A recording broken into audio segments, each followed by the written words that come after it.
Hello friends, welcome to my channel Aarambh classes. आज के इस वीडियो में हम लोग बीपीएससी टीआरई के लिए क्लास 6 to 8, 9, 10th और 11, 12th के लिए जियोग्राफी के क्वेश्चंस को आपके साथ सॉल्व करेंगे। इस बुक में एनसीईआरटी के क्लास 6 से लेके 12 तक सभी चैप्टर्स के एमसीक्यूज दिए हुए हैं।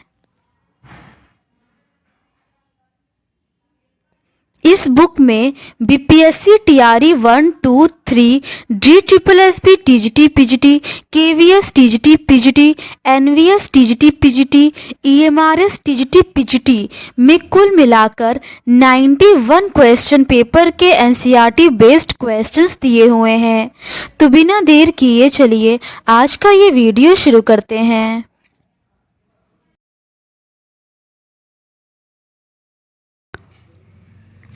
चैप्टर 8 तक के क्वेश्चंस का डिस्कशन हम लोगों ने इस सीरीज़ के प्रीवियस पार्ट में कर लिया है। आज हम लोग उसके आगे के क्वेश्चंस का डिस्कशन आपके साथ करेंगे। आगे के प्रश्न प्राकृतिक आपदाओं से संबंधित है। पहला प्रश्न है, निम्नलिखित में से कौन सी एक स्थलीय आपदा है? इसका सही आंसर है ऑप्शन बी, भूस्खलन। चक्रवात, ओलावृष्टि और आकाशीय बिजली वायुमंडलीय आपदा है, जबकि भूस्खलन एक स्थलीय आपदा है। भूस्खलन अपेक्षाकृत तीव्र एवं अवगम्य संचलन है। भूस्खलन के लिए उत्तरदायी मानव जनित कारकों में एक भूमि उपयोग प्रतिरूप है। मानव जनित अन्य कारकों में वनों की कटाई, सड़क निर्माण, जलाशय एवं बांधों का निर्माण, खनन एवं उत्खनन व तकनीकों का उपयोग भूस्खलन के लिए उत्तरदायी कारक है। अगला प्रश्न है, निम्नलिखित में से कौन सा भौमिक आपदा है? इसका सही आंसर है ऑप्शन बी, भूस्खलन। अगला प्रश्न है, निम्नलिखित में से किसको मानव निर्मित आपदा वर्ग में शामिल किया गया है? इसका सही आंसर है ऑप्शन सी, पारिस्थितिकी आपदा। पारिस्थितिकी आपदा को मानव निर्मित आपदा वर्ग में शामिल किया गया है, क्योंकि आपदाओं की उत्पत्ति का संबंध मानव क्रियाकलापों से भी है। कुछ मानवीय गतिविधियां परोक्ष रूप से आपदाओं को बढ़ावा देती हैं। वनों को काटने की वजह से भूस्खलन और बाढ़, भंगुर जमीन पर निर्माण कार्य और अवैज्ञानिक भूमि उपयोग कुछ उदाहरण है जिसकी वजह से आपदा परोक्ष रूप से प्रभावित होती है। अगला प्रश्न है, निम्नलिखित में से कौन सी मानव प्रेरित आपदा है? पहला है परमाणु युद्ध, दूसरा है त्वरित मृदा अपरदन। इसका सही आंसर है ऑप्शन सी, पहला और दूसरा दोनों। परमाणु युद्ध तथा त्वरित मृदा अपरदन मानव प्रेरित आपदा है। आपदाओं की उत्पत्ति का संबंध मानव क्रियाकलापों से भी है। कुछ मानवीय गतिविधियां तो सीधे रूप से इन आपदाओं के लिए उत्तरदायी हैं। भोपाल गैस त्रासदी, चेरनोबिल नाभिकीय आपदा, युद्ध, क्लोरोफ्लोरोकार्बन गैसों का उत्सर्जन तथा ग्रीन हाउस गैसें, ध्वनि, वायु, जल तथा मिट्टी संबंधी पर्यावरण प्रदूषण आदि आपदाएं इसके उदाहरण हैं। कुछ मानवीय गतिविधियां परोक्ष रूप से भी आपदाओं को बढ़ावा देती हैं। वनों को काटने की वजह से भूस्खलन और बाढ़, भंगुर जमीन पर निर्माण कार्य और अवैज्ञानिक भूमि उपयोग कुछ उदाहरण है जिसकी वजह से आपदा परोक्ष रूप से प्रभावित होती है।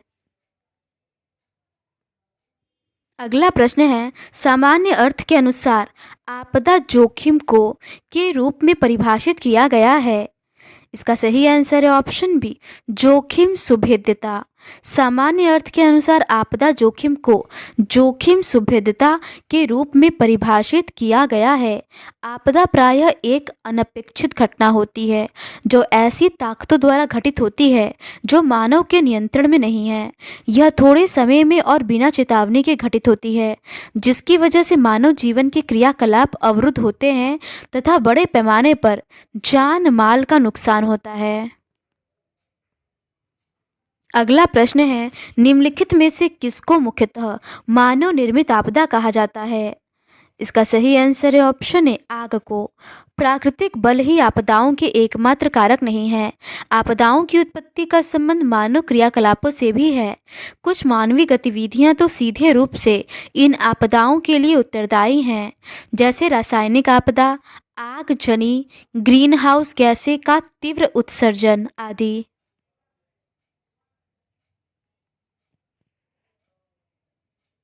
अगला प्रश्न है, आपदा का परिणाम अक्सर निम्न में होता है शिवाय। इसका सही आंसर है ऑप्शन डी पुनः प्राप्ति चरण के दौरान निरंतर जनता का ध्यान। आपदा के परिणाम से अक्सर पारिस्थितिकी पर्यावरण की क्षति, जनसंख्या का विस्थापन, जनसंख्या के स्वदेश की क्षति आदि होता है, जबकि पुनः प्राप्ति चरण के दौरान निरंतर जनता का ध्यान आपदा के परिणाम में शामिल नहीं है। आपदा प्रायः एक अनपेक्षित घटना होती है जो ऐसी ताकतों द्वारा घटित होती है जो मानव के नियंत्रण में नहीं है। यह थोड़े समय में और बिना चेतावनी के घटित होती है, जिसकी वजह से मानव जीवन के क्रियाकलाप अवरुद्ध होते हैं तथा बड़े पैमाने पर जान माल का नुकसान होता है। अगला प्रश्न है, किसी विशेष समुदाय या समूह की किसी विशेष आपदा के प्रति संवेदनशीलता का विचार होता है। इसका सही आंसर है ऑप्शन बी सामाजिक सुभेदता। किसी विशेष समुदाय या समूह की किसी विशेष आपदा के प्रति संवेदनशीलता का विचार सामाजिक सुभेदता होता है। विभिन्न प्रकार के नुकसानों के अनुसार भेद्यता को शारीरिक, आर्थिक, सामाजिक और पर्यावरणीय भेद्यता के अंतर्गत पर्यावरण को शामिल किया जाता है तथा आर्थिक भेद्यता के अंतर्गत आर्थिक परिसंपत्तियों और प्रक्रियाओं पर खतरों के संभावित प्रभाव आदि को शामिल किया जाता है। आगे के प्रश्न बाढ़ एवं सूखा से संबंधित है। क्वेश्चन नंबर 9 है, निम्नलिखित में कौन सा प्रदेश भारत का अत्यधिक सूखा प्रभावित क्षेत्र है। इसका सही आंसर है ऑप्शन बी मालवा का पठार। सूखे की तीव्रता के आधार पर भारत को निम्नलिखित क्षेत्रों में बांटा जा सकता है। पहला है अत्यधिक सूखा प्रभावित क्षेत्र। इसके अंतर्गत अरावली के पश्चिम का क्षेत्र, जैसलमेर, बाड़मेर और मालवा का पठार आता है। दूसरा है अधिक सूखा प्रभावित क्षेत्र। इसके अंतर्गत मध्य प्रदेश का भाग, महाराष्ट्र का पूर्वी भाग, आंध्र प्रदेश का आंतरिक भाग और कर्नाटक का पठार आता है। तीसरा है मध्यम सूखा संभावित क्षेत्र। इसके अंतर्गत हरियाणा, उत्तर प्रदेश, गुजरात, झारखंड आदि आते हैं। अगला प्रश्न है, निम्नलिखित राज्यों में से कौन सा बाढ़ से सर्वाधिक प्रभावित है। इसका सही आंसर है ऑप्शन है असम। असम, पश्चिम बंगाल, बिहार, पूर्वी उत्तर प्रदेश और ओडिशा, आंध्र प्रदेश अत्यधिक बाढ़ प्रभावित क्षेत्र हैं। अगला प्रश्न है, निम्नलिखित में से कौन सा बाढ़ के कारणों में से एक नहीं है। इसका सही आंसर है ऑप्शन है ऊर्ध्वाधर में पवन अवरूपण। ऊर्ध्वाधर रूप से पवन का अवरूपण बाढ़ के कारणों में से एक नहीं है। दूसरी प्राकृतिक आपदाओं की तुलना में बाढ़ की उत्पत्ति और इसके क्षेत्रीय फैलाव में मानव एक महत्वपूर्ण भूमिका अदा करता है। मानवीय क्रियाकलापों, अंधाधुंध वन कटाव, अवैज्ञानिक कृषि पद्धतियाँ, प्राकृतिक अपवाह तंत्रों का अवरुद्ध होना तथा नदी तल और बाढ़कृत मैदानों पर बसाव की वजह से बाढ़ की तीव्रता, परिमाण, विध्वंसता बढ़ जाती है। बाढ़ आने के और भी कई कारण हो सकते हैं, जैसे तटीय क्षेत्रों में तूफानी मौसमी, लंबे समय तक होने वाली तेज बारिश, हिम का पिघलना, जमीन की अंतः स्पंदन दर में कमी आना और अधिक मृदा अपरदन के कारण नदी जल में जलोढ़ की मात्रा में वृद्धि होना। अगला प्रश्न है, पामर इंडेक्स निम्नलिखित में से किस प्राकृतिक आपदा से संबंधित है। इसका सही आंसर है ऑप्शन बी सूखा से। पामर ने 1965 में इस सूचकांक को सूखे की गंभीरता को मापने के साधन के रूप में विकसित किया था। पामर इंडेक्स सूखा जैसी प्राकृतिक आपदा से संबंधित है। पामर सूखा गंभीरता सूचकांक दीर्घकालिक सूखा उत्प्रेरण परिसंचरण पैटर्न की अवधि और तीव्रता को मापने का प्रयास है। सीरी सिप्सन द्वारा हरिकेन का मापन किया जाता है, जबकि फुटीजा स्केल द्वारा टॉर्नेडो का मापन किया जाता है। भूकंपी तीव्रता की मापनी रिएक्टर स्केल के नाम से की जाती है, जबकि भूकंप की आघात की तीव्रता या गहनता का मापन मर्केली स्केल द्वारा किया जाता है। अगला प्रश्न है, निम्नलिखित में से कौन सा सूखा का प्रभाव नहीं है? इसका सही आंसर है ऑप्शन बी, लोगों की समृद्धि।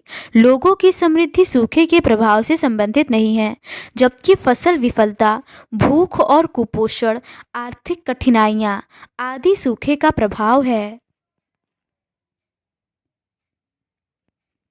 पर्यावरण और समाज पर सूखे का सोपानी प्रभाव पड़ता है। फसलें बर्बाद होने से अन्न की कमी हो जाती है, जिसे अकाल कहा जाता है। चारा कम होने की स्थिति को तृण अकाल कहा जाता है। जल आपूर्ति की कमी जल अकाल कहलाती है। तीनों परिस्थितियां मिल जाएं तो त्रि अकाल कहलाती हैं, जो सबसे अधिक विध्वंसक है। सूखा प्रभावित क्षेत्रों में वृहद पैमाने पर मवेशियों और अन्य पशुओं की मौत, मानव प्रवास तथा पशु पलायन एक सामान्य परिवेश है। अगला प्रश्न है, भारत के कुल क्षेत्रफल का कितना प्रतिशत सूखाग्रस्त है? इसका सही आंसर है ऑप्शन डी, 68%। भारत के कुल क्षेत्रफल का 68% सूखाग्रस्त है। देश के शुष्क 19.6%, अर्ध शुष्क 37% और उपनई 21% क्षेत्रों में अधिकतर सूखा संभावित क्षेत्र पाए जाते हैं, जो कि इसके कुल जमीन वाले भाग 32 से 90 करोड़ हेक्टेयर का 77.6% में फैला हुआ है। सूखे की तीव्रता के आधार पर सूखे को निम्नलिखित क्षेत्रों में बांटा गया है। पहला है अत्यधिक सूखा प्रभावित क्षेत्र। इसमें राजस्थान के ज़्यादातर भाग, विशेषकर अरावली के पश्चिम में मरुस्थली और गुजरात का कच्छ क्षेत्र अत्यधिक सूखा प्रभावित है।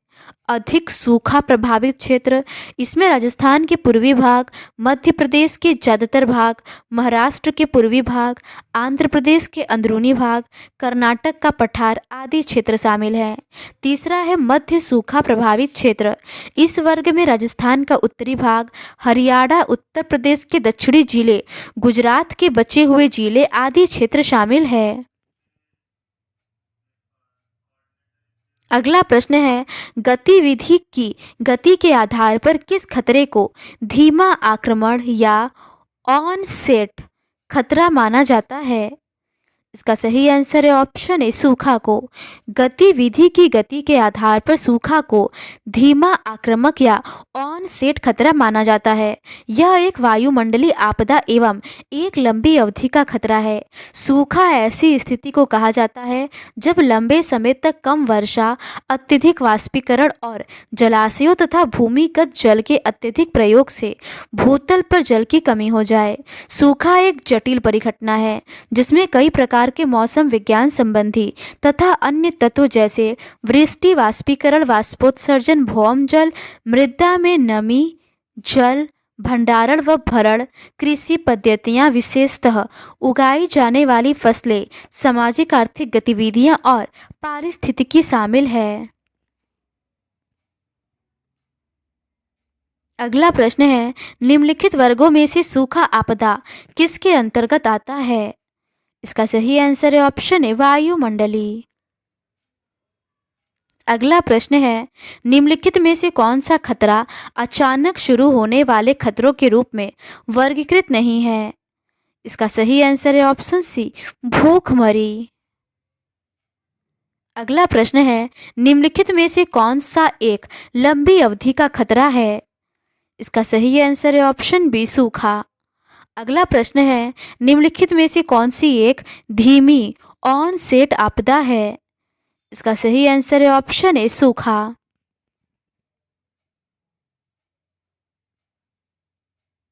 अगला प्रश्न है, निम्नलिखित राज्यों में से बाढ़ द्वारा सबसे कुप्रभावित कौन सा है? इसका सही आंसर है ऑप्शन है, उत्तर प्रदेश। निम्नलिखित राज्यों में से बाढ़ द्वारा सर्वाधिक कुप्रभावित राज्य उत्तर प्रदेश है। केंद्रीय जल आयोग के अनुसार सर्वाधिक बाढ़ प्रवण क्षेत्रों में 44 स्टेशनों के साथ उत्तर प्रदेश प्रथम स्थान पर है। उच्च बाढ़ प्रवण क्षेत्र में उत्तर प्रदेश के कुल बाढ़ प्रवण क्षेत्र का 48% आता है। वहीं 43 स्टेशनों के साथ बिहार दूसरा सर्वाधिक बाढ़ प्रवणता वाला राज्य है। अगला प्रश्न है, निम्नलिखित में से किस कारण को जलोढ़ नदी के विनाशकारी बाढ़ के लिए जिम्मेदार ठहराया जा सकता है? पहला है नदी का घुमावदार मार्ग, दूसरा है बड़े पैमाने पर वनों की कटाई और तीसरा है दोषपूर्ण कृषि पद्धतियाँ। इसका सही आंसर है ऑप्शन बी, पहला, दूसरा और तीसरा तीनों। नदी का घुमावदार मार्ग, बड़े पैमाने पर वनों की कटाई तथा दोषपूर्ण कृषि पद्धतियों के कारण जलोढ़ नदी विनाशकारी बाढ़ के लिए जिम्मेदार ठहराया जा सकता है। इसकी प्राकृतिक आपदाओं की तुलना में बाढ़ की उत्पत्ति और इसके क्षेत्रीय फैलाव में मानव एक महत्वपूर्ण भूमिका अदा करता है। मानवीय क्रियाकलापों, अंधाधुंध वन कटाव, अवैज्ञानिक कृषि पद्धतियाँ, प्राकृतिक अपवाह तंत्र का अवरुद्ध होना तथा नदी तल और बाढ़ग्रस्त मैदानों पर मानव बसाव की वजह से बाढ़ की तीव्रता, परिमाण और विध्वंसता बढ़ जाती है। अगला प्रश्न है, भारतीय मौसम विज्ञान विभाग के अनुसार सूखा तब होता है जब औसत वार्षिक वर्षा सामान्य वर्षा से डैश होती है। इसका सही आंसर है ऑप्शन डी, 75% से कम। भारतीय मौसम विज्ञान विभाग के अनुसार सूखा तब होता है जब औसत वार्षिक वर्षा सामान्य वर्षा से 75% से कम होती है। सूखा ऐसी स्थिति को कहा जाता है जब लंबे समय तक कम वर्षा, अत्यधिक वाष्पीकरण और जलाशयों तथा भूमिगत जल के अत्यधिक प्रयोग से भूतल पर जल की कमी हो जाए। सूखा एक जटिल परिघटना है जिसमें कई प्रकार के मौसम विज्ञान संबंधी तथा अन्य तत्व जैसे वृष्टि, वाष्पीकरण, वाष्पोत्सर्जन, भौम जल, मृदा में नई जल भंडारण व भरण, कृषि पद्धतियाँ, विशेषतः उगाई जाने वाली फसलें, सामाजिक आर्थिक गतिविधियाँ और पारिस्थितिकी शामिल है। आगे के प्रश्न भूकंप एवं सुनामी से संबंधित है। क्वेश्चन नंबर 23 है, भारत के कुल क्षेत्रफल का कितना प्रतिशत भूकंपीय खतरे के लिए अति संवेदनशील है? इसका सही आंसर है ऑप्शन बी, 59%। भारत के कुल भूमि का 59% भूकंपीय खतरे के लिए अति संवेदनशील है। भारत के भूकंपीय क्षेत्रीकरण मानचित्र के अद्यतन संस्करण के अनुसार भारत के भूकंप जोन 1 एवं 2 को एक में समाहित कर अब जोन 2 का निर्धारण किया गया है। इस प्रकार अब भारत को 4 भूकंपीय क्षेत्रों में विभक्त कर दिया गया है। जोन 2 के अंतर्गत भारत का 41.4% भू क्षेत्र और जोन 3, 4 एवं 5 के अंतर्गत 58.6% भूभाग आता है। अगला प्रश्न है, निम्नलिखित में से कौन से हिमालय चाप पर भूकंप आने का मुख्य कारण है? पहला है इंडियन प्लेट का दक्षिण एवं दक्षिण पश्चिम दिशा की ओर खिसकना, दूसरा है यूरेशियन प्लेट द्वारा इंडियन प्लेट की गति में बाधा, तीसरा है इंडियन और यूरेशियन प्लेट के बीच लॉक टूटने से उत्पन्न ऊर्जा और तनाव का निकलना। इसका सही आंसर है ऑप्शन ए, बी और सी।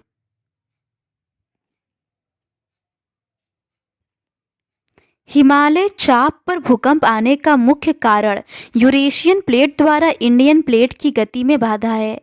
इंडियन और यूरेशियन प्लेट के बीच लॉक टूटने से उत्पन्न ऊर्जा और तनाव का निकलना है। भूवैज्ञानिकों का अनुमान है कि भविष्य में नई पर्वत मेखला के निर्माण की संभावना है, जिससे गंगा बेसिन की नदियों को दक्षिण की ओर विस्थापित होने के लिए विवश होना पड़ेगा। हिमालय के निर्माण की प्रक्रिया अभी भी जारी है, जिसके कारण अपरदन के बावजूद पर्वत शिखरों की ऊंचाई निरंतर बढ़ रही है। अगला प्रश्न है, भूकंप के संदर्भ में निम्नलिखित में से कौन सा सर्वाधिक क्षतिग्रस्त MSK9 जोखिम क्षेत्र है? इसका सही आंसर है ऑप्शन सी, उत्तर पूर्वी राज्य। भूकंप के संदर्भ में उत्तर पूर्वी राज्यों को सर्वाधिक क्षतिग्रस्त MSK9 जोखिम क्षेत्रों में शामिल किया जाता है। भारत को 5 भूकंपीय क्षेत्रों में बांटा गया था। अधिक क्षति जोखिम क्षेत्र, अधिक क्षति जोखिम क्षेत्र, मध्यम क्षति जोखिम क्षेत्र, निम्न क्षति जोखिम क्षेत्र, अति निम्न क्षति जोखिम क्षेत्र। वर्तमान समय में जोन 1 और जोन 2 को मिलाकर जोन 2 कर दिया गया है।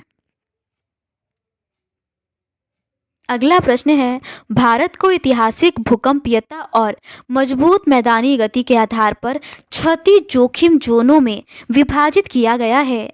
निम्नलिखित में से कौन सा क्षेत्र जोन 5 के अंतर्गत आता है? पहला है गुजरात का कच्छ, दूसरा है जम्मू और कश्मीर के भाग, तीसरा है उत्तर पूर्वी राज्य। इसका सही आंसर है ऑप्शन डी, पहला, दूसरा और तीसरा सभी। भारत को ऐतिहासिक भूकंपीयता और मजबूत मैदानी गति के आधार पर क्षति जोखिम जोनों में विभाजित किया गया है। भूकंप क्षेत्र जोन 5 के अंतर्गत अति अधिक क्षति जोखिम क्षेत्र को शामिल किया जाता है, जिसमें भूकंप सुमेध्य क्षेत्रों के उत्तर पूर्वी प्रांत, दरभंगा से उत्तर में स्थित क्षेत्र और अरेरिया, उत्तराखंड, पश्चिमी हिमाचल प्रदेश, कश्मीर घाटी और कच्छ शामिल है। अगला प्रश्न है, निम्नलिखित मापने के पैमानों में से कौन सा भूकंप की तीव्रता और गंभीरता को निर्धारित करने के लिए इस्तेमाल होता है? इसका सही आंसर है ऑप्शन सी, केवल एक, मर्केली स्केल। मर्केली स्केल भूकंप की तीव्रता और गंभीरता को निर्धारित करने के लिए इस्तेमाल होता है। आघात की तीव्रता या गहनता को इटली के भूकंप वैज्ञानिक मर्केली के नाम से जाना जाता है। यह झटकों से हुई प्रत्यक्ष हानि द्वारा निर्धारित की जाती है। इसकी गहनता 1 से 12 तक होती है। भूकंपी तीव्रता की मापनी रिएक्टर स्केल के नाम से जानी जाती है। इस मापनी के अनुसार भूकंप की तीव्रता 0 से 10 तक होती है।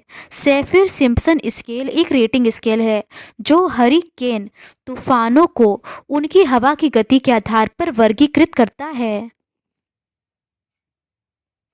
अगला प्रश्न है, निम्नलिखित में से कौन सी मापनी भूकंप झटकों से हुई प्रत्यक्ष हानि द्वारा निर्धारित की जाती है? इसका सही आंसर है ऑप्शन सी, मर्केली मापनी। अगला प्रश्न है, भूकंप की तीव्रता का मानक है? इसका सही आंसर है ऑप्शन ए, मर्केली। भूकंप की तीव्रता का मापन मर्केली स्केल पर किया जाता है, जबकि भूकंप की परिमाण का मापन रिएक्टर स्केल पर किया जाता है।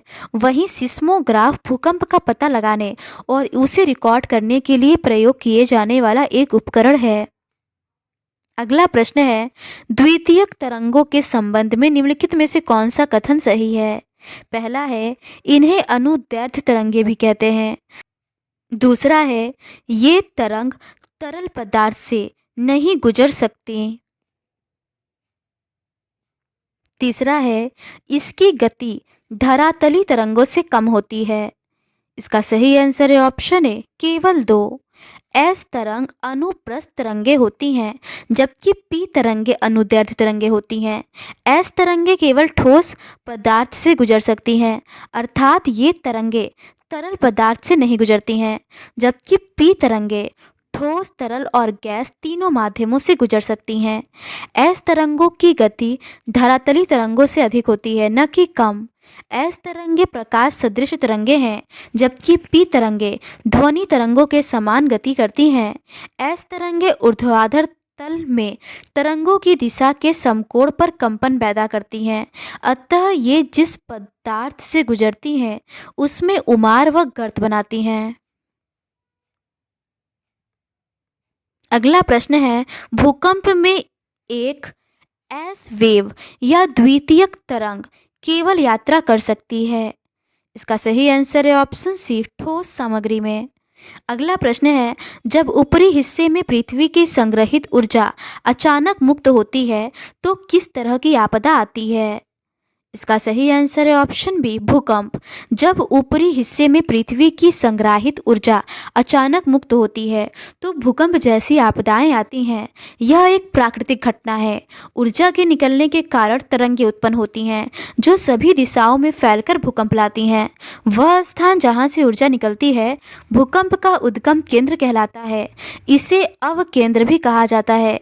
भूतल पर वह बिंदु जो उद्गम केंद्र के समीपतम होता है अधिक केंद्र कहलाता है।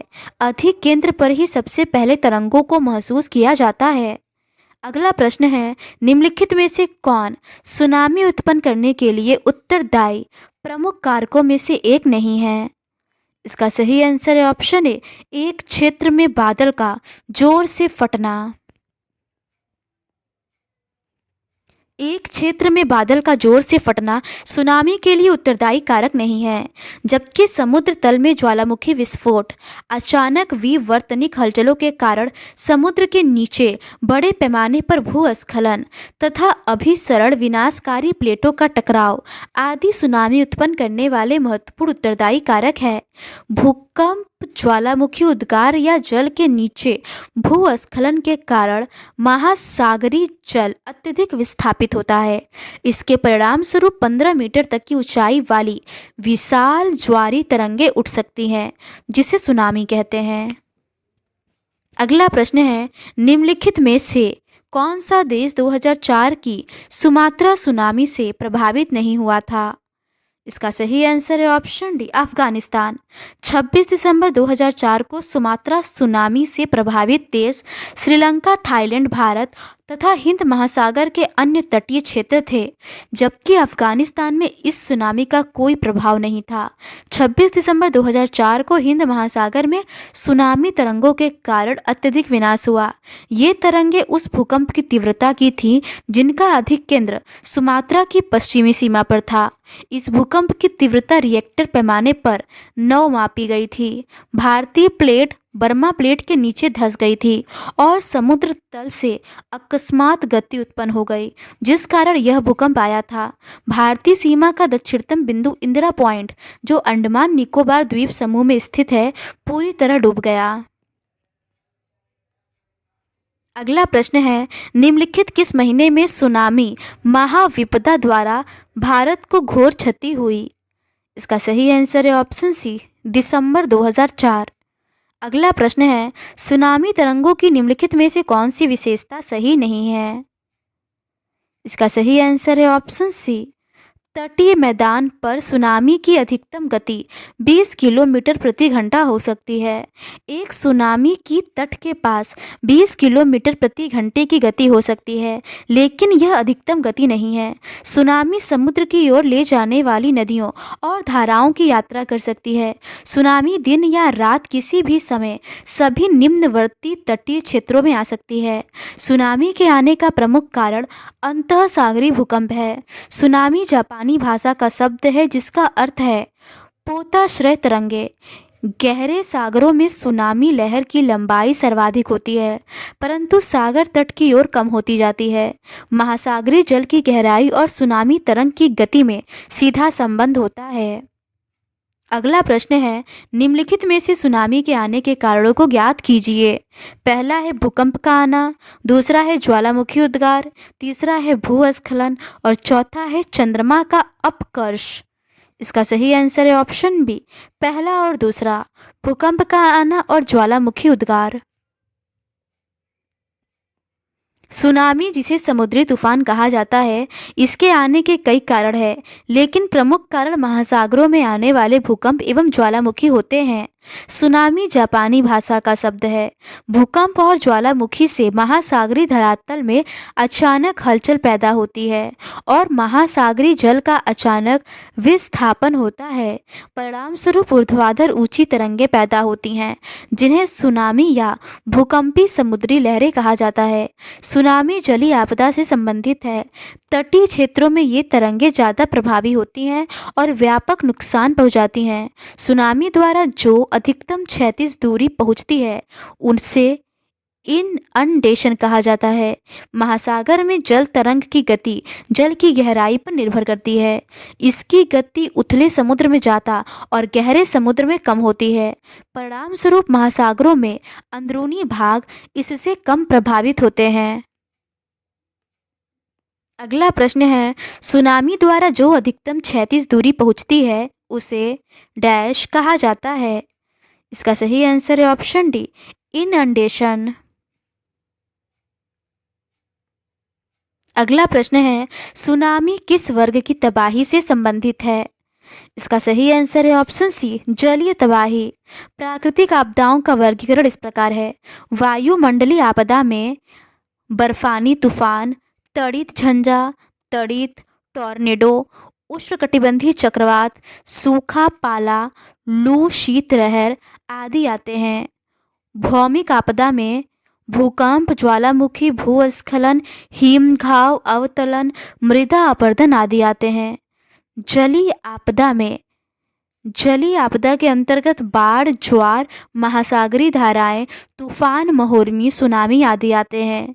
जैविक आपदा के अंतर्गत टिड्डियां, कीट, ग्रसन, फफूंद, बैक्टीरिया और वायरल संक्रमण, बर्ड फ्लू, डेंगू आदि आते हैं। आयोग ने इसका सही आंसर भूगर्भीय तबाही माना है, जो कि सुनामी जलीय तबाही के अंतर्गत आएगा।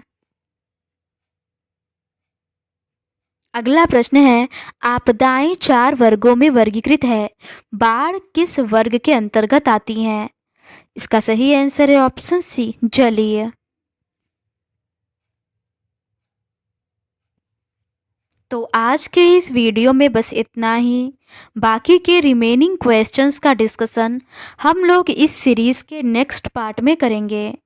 अगर आपको ये सीरीज़ पसंद आती है तो please do subscribe to my channel and like this video. Thank you.